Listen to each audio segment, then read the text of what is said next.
Hello, everyone. Welcome to this Learning Sound and Synthesis Spotlight interview. I'm here today with Joel, and I'm so excited to dig into this conversation. We're going to be talking about what has helped Joel go from feeling overwhelmed by modular synths, a common feeling, to performing live, recording live with modular synths and double bass. So you have a really cool electroacoustic practice. We're going to hear a little bit of your music and just get into it. So for those of you who don't know me, I'm Sarah Belle Reid, and I am an electroacoustic musician myself. I make a lot of music with modular synths and trumpet and my voice.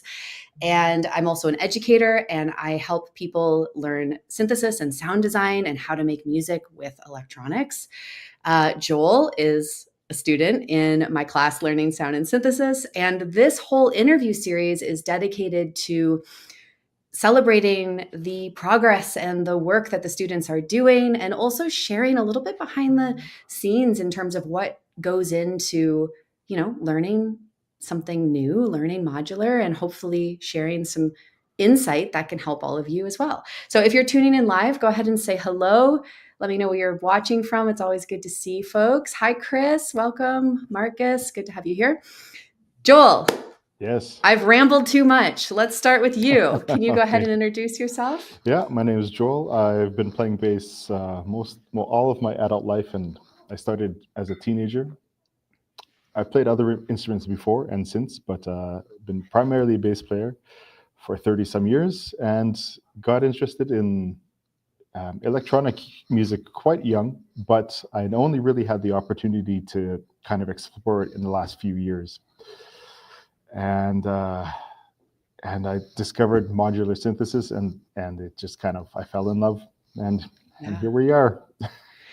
So your background, you said, is in playing bass. What kind of music were you? A little bit of everything. I mean, I was classically trained, but I also, at a certain point, made the conscious decision to stop following that route. And I studied jazz for a long time, but then for many years, I was playing kind of everything but classical or jazz. I was playing lots of world music, lots of experimental music, free jazz, anything from pop 40 and country to like crazy underground free jazz stuff. Love it. Yeah, And awesome.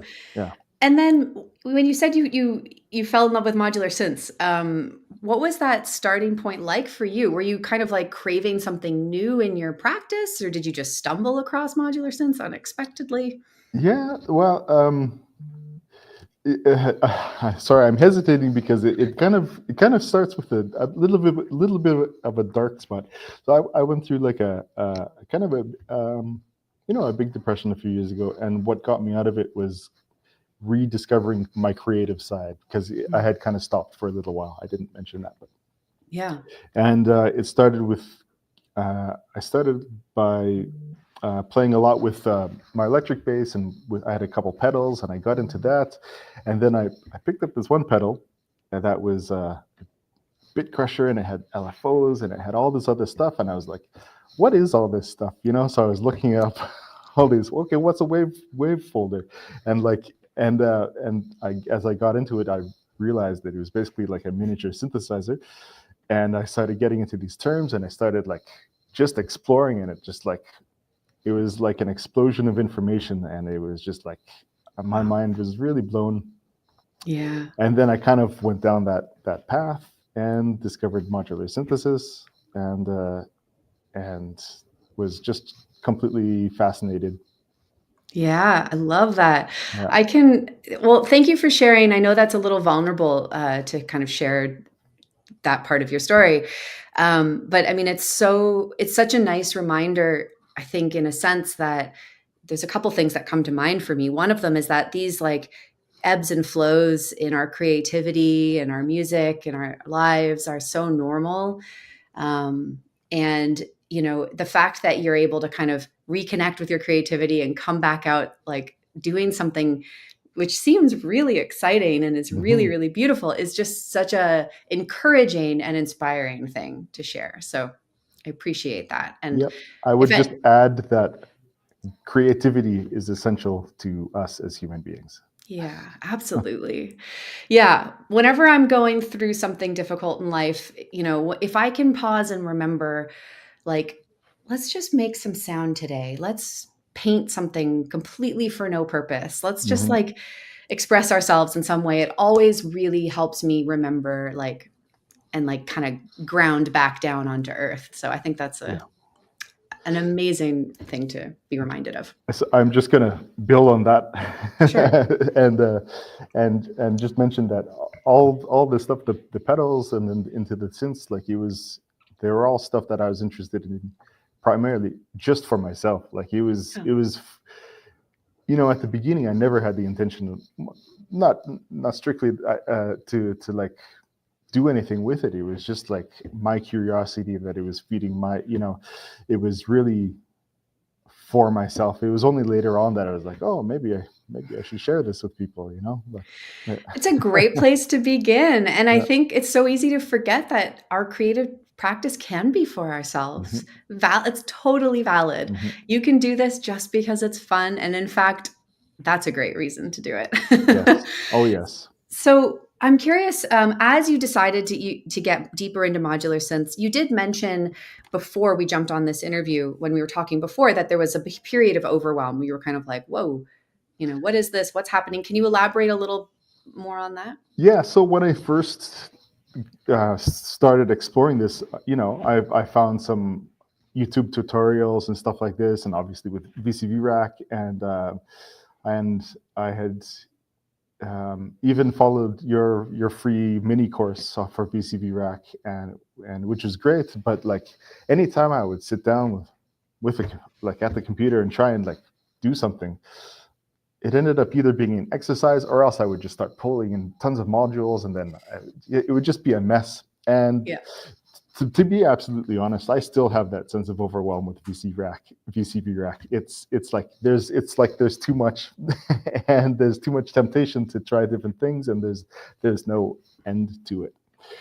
So what really helped me was getting into the hardware side of it, for a few different reasons. Part of it was my job is sitting in front of a computer all day, and so I was really looking for something that kept me more away from screens. But also, it's just the tactile part of it, hearing the immediate thing, of the effect of what knob, when I Mm-hmm. turn a knob, the effect it has and stuff like that.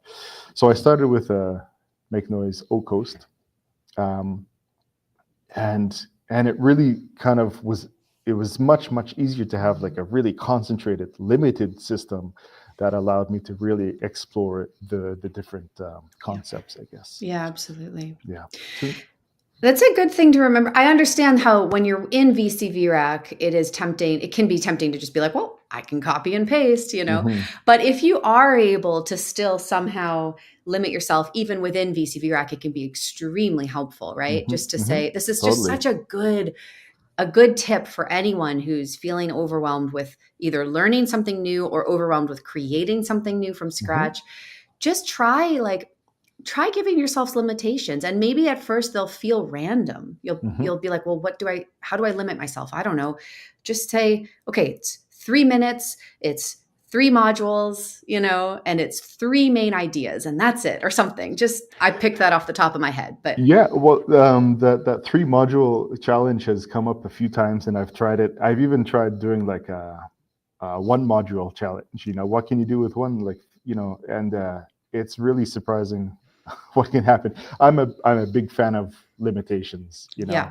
Even before, since when I was doing like lots of free jazz and stuff like that, like if it's just free improvisation, it's kind of without context. Basically, it almost becomes meaningless. It's all giving it context, giving it limitations. That's where, like, to me, things get really interesting, Right. because then the creativity is, what do you do with those limitations? What do you do That's with right. yeah? So Yeah. that's I way more love that. interesting. That's Yeah. why I'm always emphasizing simplicity, simplicity, and simplicity. It Hmm. doesn't mean we don't make very nuanced, very surprising, very dynamic music. It's just that we're starting from simple, simple tools Hmm. and just a few of them, and we're going deep with them, right? I always say that Yes. simplicity creates space for you to go deep with your ideas and deep with your creative work. Yeah. How much can you get out of one oscillator? Actually, a A lot. lot. Way more than most people realize. Yeah. Yeah. I love that. Okay, so I guess we're just kind of progressing on the timeline here. Can you Hmm. Yeah. share maybe a little more about what that experience was like for you getting deeper into synths, developing your practice, maybe as you started combining it with the bass? Right. Well, I mean, it's still a challenge for me to combine it with the bass, even though that was one of my main intentions in getting into synths and the whole modular world. One of the reasons I chose to study your stuff is because because of the integration of the trumpet with synths, and like that's basically what I wanted to do, but with the bass. Yeah. And it's still a challenge to get the time to mix my bass with the synths. I have a lot more time just with the synths. But at the same time, that's okay because I've been playing bass for a long time, and like even if I haven't played for a while, I'll pick it up. I know where everything is. I can get the sounds out of it that I want. That is not the case with synths. I still feel like a beginner. Even though I have like the theoretical framework, I understand the concepts, I can get the sounds I want. It just takes time. I don't have the fluidity, fluidity Yeah. of being able to do it, being able to play what I hear pretty much right away. That takes a lot of time. Part It of it is the does. patching process, but part of it is also just like a familiarity with the instrument. Hmm. So my goal is to be able to play both as an instrument, but it's obviously a work in progress. Where was I going with that? I was asking you about kind of how your process has been learning Right. and maybe some things that have helped you. Obviously, understanding that you're still growing, we're all still constantly developing, right? For you to say you still feel like a beginner, I'm laughing a little because what you're doing, and I'm going to play your music in a second, and people will also realize you're doing things at a very, it's a very high level. Like you're not a beginner, but I also understand that feeling of like, oof, there's still so much to do. I Yeah. still feel that way in a Yeah. lot of the things I do. And I kind of hope I always do, Yeah. Totally. like, especially with creativity. I hope that there's Hmm. never a day where I'm like, okay, I know it all. And I know there will never be a day. Yeah, I mean, there's that famous quote of, I think it was Rostropovich, the cellist. He was like 80, and somebody asked him why he still practices every day, and he said his response was, "Because I think I'm still getting better." Yeah. Well, Yeah, there you go. I love that. yeah, And I think if you have that beginner's mind and you're every day, you're like, okay, here we go. What can I learn today? Your growth and success is basically inevitable. I mean, you'll hmm, always be moving forward. yeah, Okay, sorry. I pulled away from you were talking a little bit about what was helpful for you in terms of getting deeper into things. yeah. So there's a few elements. So I mean, obviously the course helped a lot. Having the hardware synths helped a lot to crystallize ideas and stuff like that. But even that, like, there was still like a conceptual thing that that I was having trouble getting past. Um, Basically, I I got to a point where I felt like I couldn't. I didn't feel like my ideas were crystallized, and I felt like the next step to do that was like to do a performance. I should mention that I've been performing since I was like a teenager, and to Mhm. me, that's where a lot of the learning process really comes comes to test. Really, it's like, can I do this in front of people? Yes or Yeah. no? And Cool. it's a big challenge for myself. So I decided last year to set up a show and see if I could do it, and I put a lot of work into it, and it helped a lot. It really did crystallize a lot of ideas. There's a lot of things I would do differently if I did it now again, but Right. I'm really happy I took that step, I and love that. it uh, it gave me a lot of confidence to not only in what I was doing, but also in being able to share my music with others too. Yes. Okay, Yeah. I want to pause here for a second because I just Okay. want to highlight something that you're talking about for everyone to make sure that everyone's really understanding. Hmm. This is so cool. Joel, and I also want to acknowledge you for it. So you're learning something new. It is overwhelming because it's new. You don't yet feel like you have the fluidity and fluency that you're hoping you'll get one day, and you will, of course. It just takes time and practice. And yet you're thinking to yourself, okay, how can I move this forward and really make this happen? Mm-hmm. Most people in that situation would say, I guess I just need to keep on with the grind. I just need to stay in my practice room. I just need to keep my reps going and until I'm ready, right? Mm-hmm. And get there hopefully one day. That's what most people would do. Okay, now enter Joel. What Joel does instead is he goes, okay, I have all of these things that I'm not quite there yet on. So I'm going to go ahead and give myself an opportunity, create myself an opportunity to share this work in progress with people, to give myself a milestone to work toward, to really focus my learning. By doing what you just did, all the time I talk about where confidence comes from, right? This is like a Mm-hmm. recurring theme. And we talk about this Yes. a lot in learning sound and synthesis, but Mm-hmm. confidence comes from taking action before you're actually ready. This is Mm-hmm. my big belief.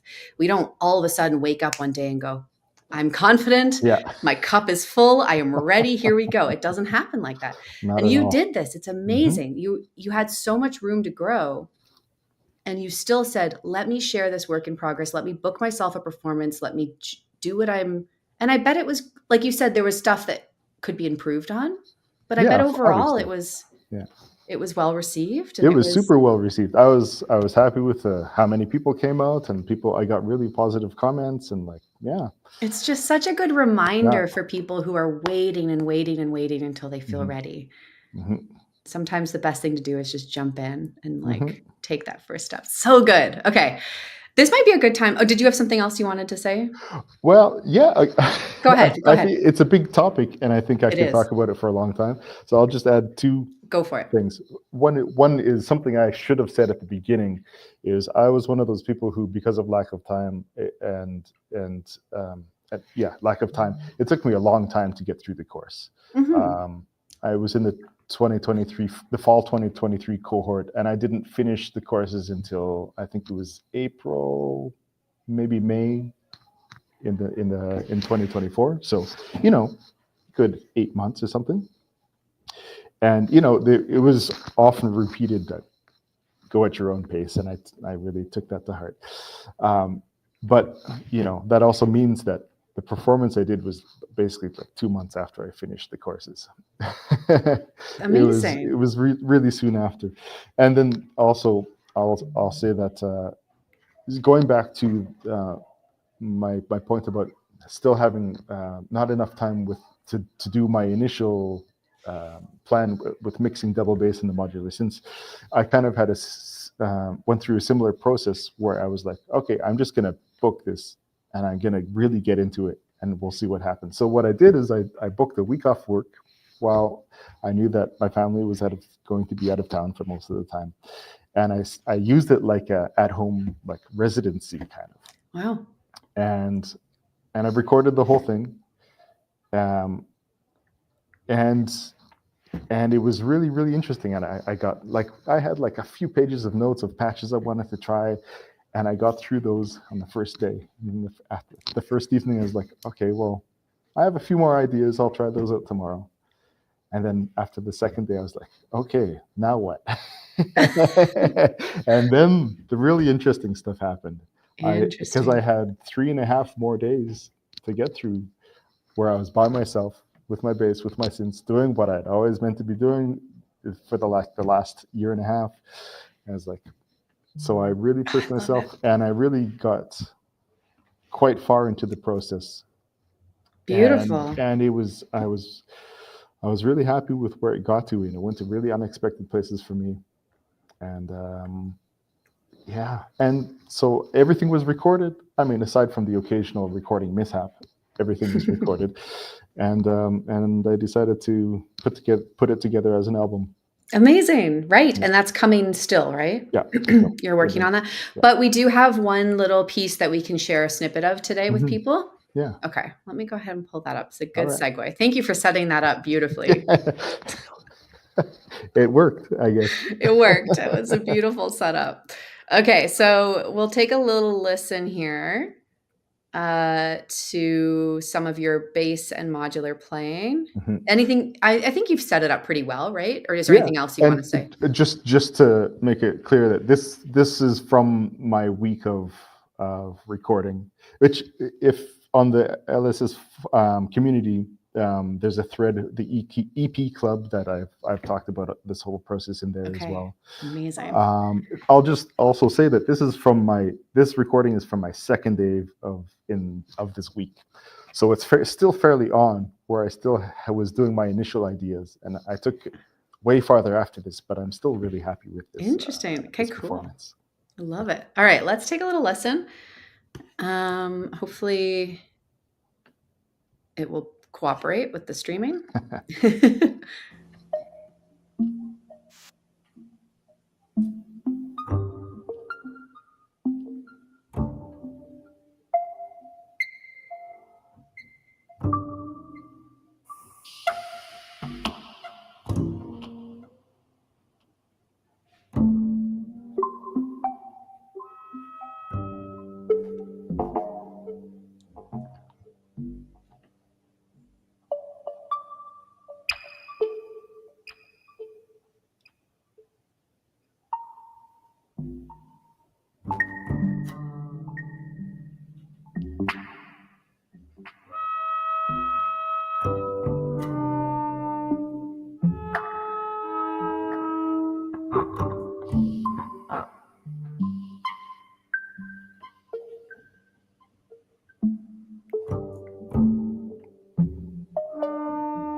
This sounds so good.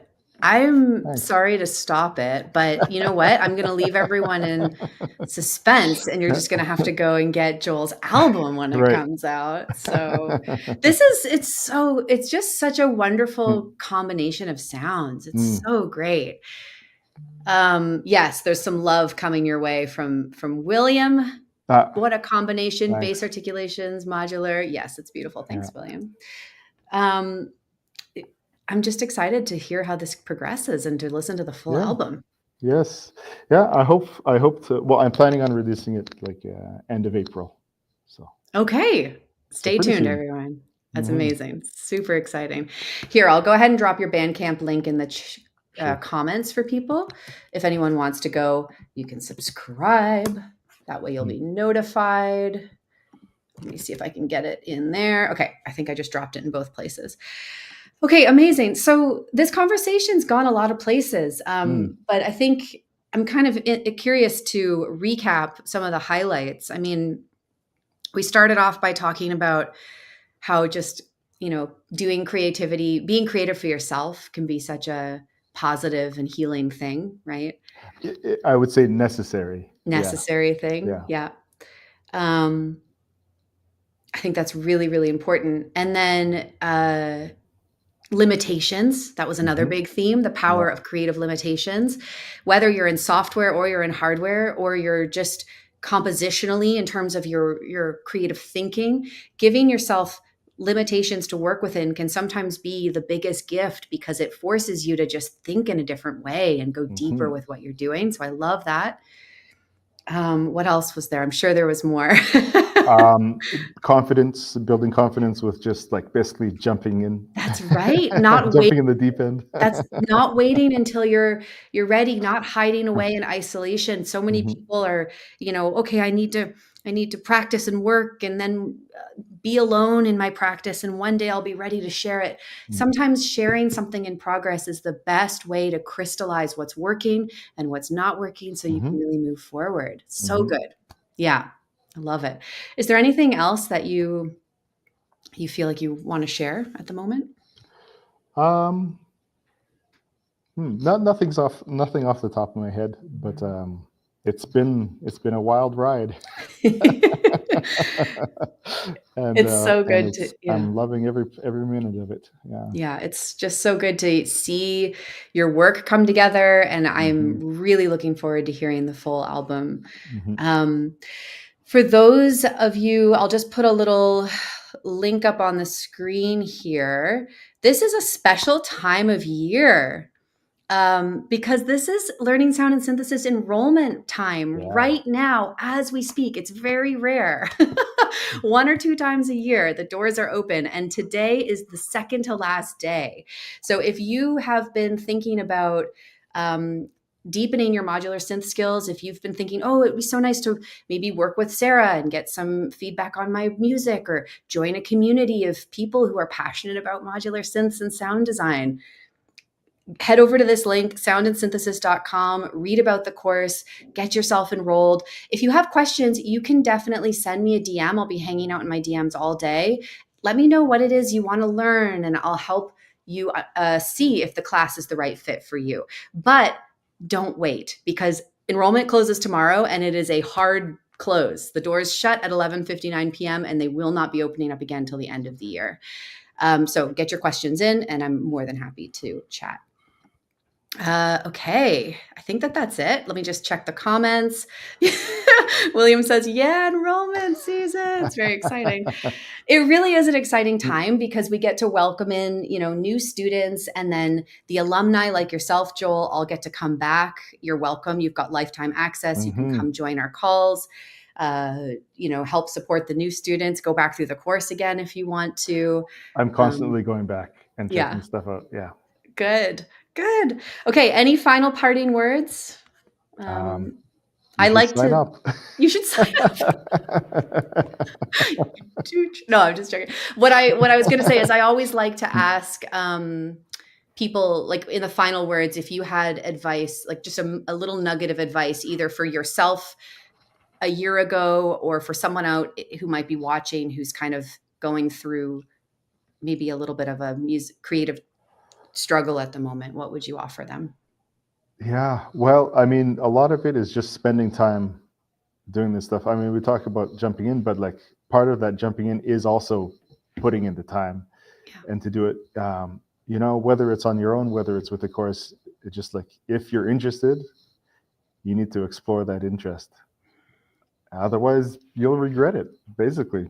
Yeah, I think that's so powerful. Yeah. Like, you owe it to yourself to just try. Mm-hmm. Again, if it's on your own or with a course, that's not really the point. The point is, if you have something you want to do, the only person who can do it is you, right? Yeah, and exactly. you definitely owe it to yourself to just see where it might lead. I love that.